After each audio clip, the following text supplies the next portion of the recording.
Le conditionnel, the conditional verb tense, set to Baby One More Time by Britney Spears. This is Madame Hagen, and to watch this video you already need to know how to do the future verb tense and the imperfect. I have videos for both. Oh Madame, Madame, how are we supposed to know this tense called the conditionnel? Oh Madame, Madame, how does the conditionnel go? Like, how do we conjugate it? Show us how you want it to be. Teach us, Madame, 'cause we need to learn it now. Take the future root or stem, add to imperfect ending, put it together side by side. Don't lose your mind. Future imperfect one more time.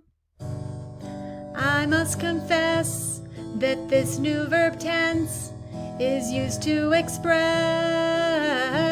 would, and any verb can be more polite.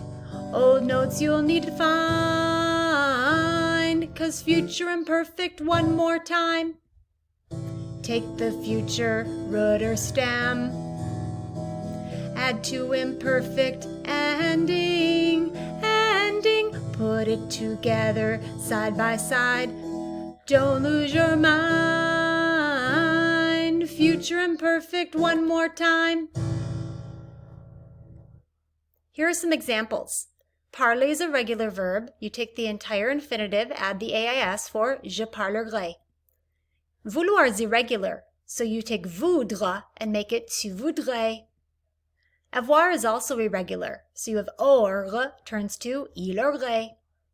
Acheter is an accent grave, and so it turns to nous achèterions.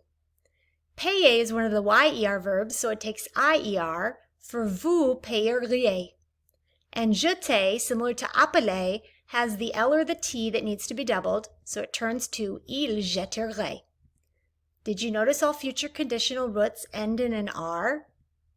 And did you realize that you will be adding these endings to different roots for the imperfect versus the conditional? The special rules are that the YER is changed to an IER, those single L's or T's double, that single E that needs an accent grave in the present will also have it in the future, but do not change the direction of an aigu. In the case of préférer, protéger, or espérer, you keep it as is. So le conditionnel is a combo of le futur, the stems and the roots, and l'imparfait, the endings. One more time.